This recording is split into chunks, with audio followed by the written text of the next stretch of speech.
चल रही है उसका एक भाग। ये नया कलेक्टर है जो तुम्हारी बलि चढ़ा रहा है। इस स्कैम में मुझे फंसाने की कोशिश में वो तुम्हारे पेट पर लात मार रहा है। इस पल से मत्स्य गंधा फिशरीज मेरा नहीं है, तुम्हारा है। इस कंपनी में हर एक मत्स्यकार एक समान का हिस्सेदार है। विशाखावाणी जिंदाबाद, विशाखावाणी जिंदाबाद।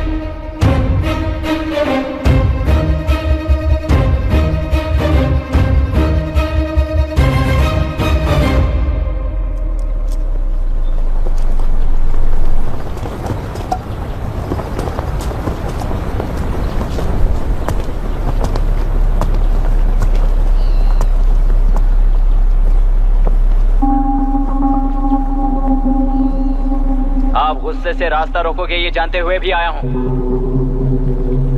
क्योंकि इस नदी पर आप सभी का हक है। पर अभी भी क्या वो नदी आपकी ही है?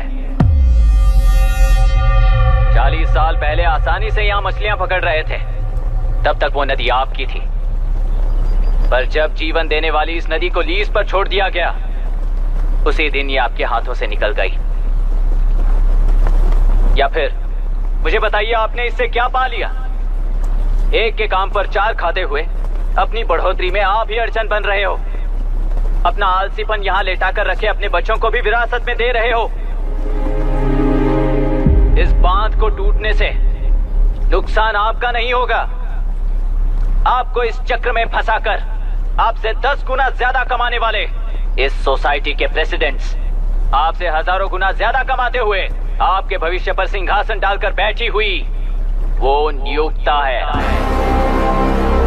आपका डर, अज्ञान, मासूमियत, विश्वास ही उसके सिंहासन के 4 पैर हैं। उस सिंहासन को बचाने के लिए, अपने गुनाहों को छिपाने के लिए आज आप सभी को उस कंपनी में भागीदार बनाया गया है, और उसका लाभ कभी भी आपको नहीं मिलेगा। यही सच है। इस नदी में क्या हो रहा है आप जानते हो, वो गलत है ये भी जानते हो, पर उस जाल से निकलकर पहाड़ देखने के लिए डरते हो। किस लिए डरते हो? आखिर किस लिए डरते हो? आलस के लिए या अन्याय के लिए? 100 साल पहले वेंगी राज साम्राज्य को बचाने के लिए ओडिशा से आए वीर हैं तुम्हारे दादा और परदादा। तुम्हारी तरह हर बात और बदलाव के लिए वो तो नहीं डर गए थे ना। एक बार डर नाम के इस बांध को तोड़ कर देखिए, उस सिंहासन के पैर टूटेंगे, इस मां की हथकड़ियां खुल जाएंगी। नेल्लूरू में एक बार फिर जान आएगी। तुम्हारे साथ साथ उन किसानों को भी जिंदगी मिलेगी। आसानी से मछलियां पकड़ने की शक्ति आप सब में है। कुल वृत्ति के आगे आपके बच्चे भी अपनी शक्ति के मुताबिक आगे बढ़ेंगे। मैं यहाँ आया इस नदी के लिए ही नहीं, बल्कि आपके भविष्य और आपके बच्चों के भविष्य को भी बचाने आया हूं। तो अब रोकोगे या रास्ता दोगे, मर्जी आपकी है। पर आपकी इजाजत के बिना यहां से एक कदम भी आगे नहीं बढ़ाऊंगा और एक बांध भी नहीं तोड़ूंगा।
नदी हमसे छीन कर तुम उन लोगों को देना चाहते हो क्या?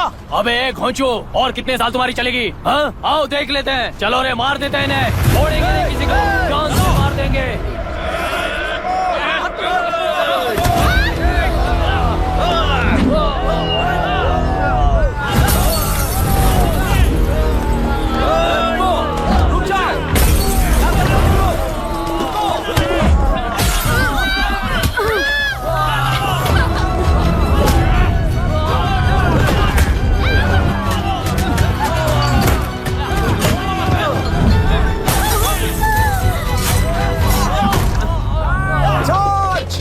छोड़ना नहीं किसी को।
दुर्घटना में कुल 15 लोग मारे गए हैं और 22 लोग घायल हुए हैं। शांति कायम रखने के लिए तेलुरु के ग्राम में और आसपास की जगहों पर 144 सेक्शन लागू कर दिया गया है। कलेक्टर अभिराम को यूपीएससी बोर्ड ने सस्पेंड कर दिया है। इस संघटना से लेजिस्लेटिव कंट्रोल से एग्जीक्यूटिव ब्रांच को अलग करने की राय केंद्र सरकार के लिए एक बड़ा सवाल खड़ा कर रही है। प्रजा की समस्याओं के बारे में कोई जानकारी न रखते हुए गैर जिम्मेदाराना काम कर इस मौत को अंजाम दिया गया है। ऐसा कहकर कलेक्टर अभिराम का कई राजकीय पार्टी के नेताओं ने विरोध किया है। मैंने पहले ही कहा था कि कलेक्टर अभिराम फेल हो जाएगा। He is a failed experiment. केंद्र सरकार ने इस संघटना में तुरंत फैसला लेने के लिए सुप्रीम कोर्ट के अंतर्गत एक ट्रिब्यूनल का आयोजन किया है। तेलुरु स्कैम को कवर अप करने में कलेक्टर अभिराम के पिता का होना भी एक विशेष बात है। अब ट्रिब्यूनल का फैसला क्या होगा, बस इसी का इंतजार है। हेलो, गुस्सा आ रहा है ना? पर मुझे तो तुम पर इस वक्त दया आ रही है। ऐसा लग रहा है कि मेरे पिताजी लौट कर वापस आए हैं। तुम्हें जिस परिणाम की खोज है वो तुम्हें जनता में कभी नहीं मिलेगा। इस देश में कोई भी आरोग्य, पढ़ाई, व्यवसाय, पर्यावरण, इकोनॉमी के बारे में नहीं सोच रहा है। उनकी सोच सिर्फ जाति मतभेद उस वक्त की जरूरत को पूरी होने तक सीमित है। उनका बदलने का इरादा नहीं है और बदलाव लाने का हमारा कोई इरादा नहीं है। तुमने गुणा को मारा पर मेरी कोई प्रतिक्रिया नहीं थी, जानते हो क्यों? क्योंकि उस बात पर हजारों गुणा मौजूद हैं। फर्स्ट फेलियर है ना, बहुत दर्द देता है। धीरे धीरे आदत पड़ जाएगी। हर फेलियर हमें असलियत के और करीब ले आता है और व्यवस्था में मिला देता है। हेलो दीदी। अभी पापा अभी तक घर नहीं लौटे, बहुत डर लग रहा है। पापा किसानों के साथ गए हैं, अभी तक नहीं लौटे। तुम घबराओ मत, मैं देखता हूँ। अभी what's happening? Myra, door lock कर लो, किसी को भी आने मत देना। अभी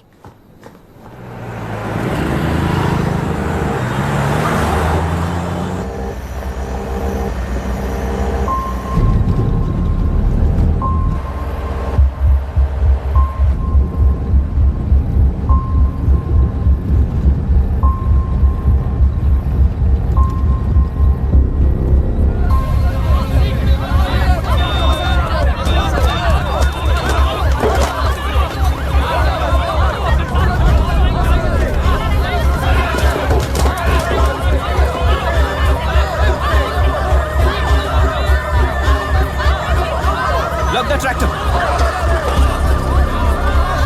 Hey,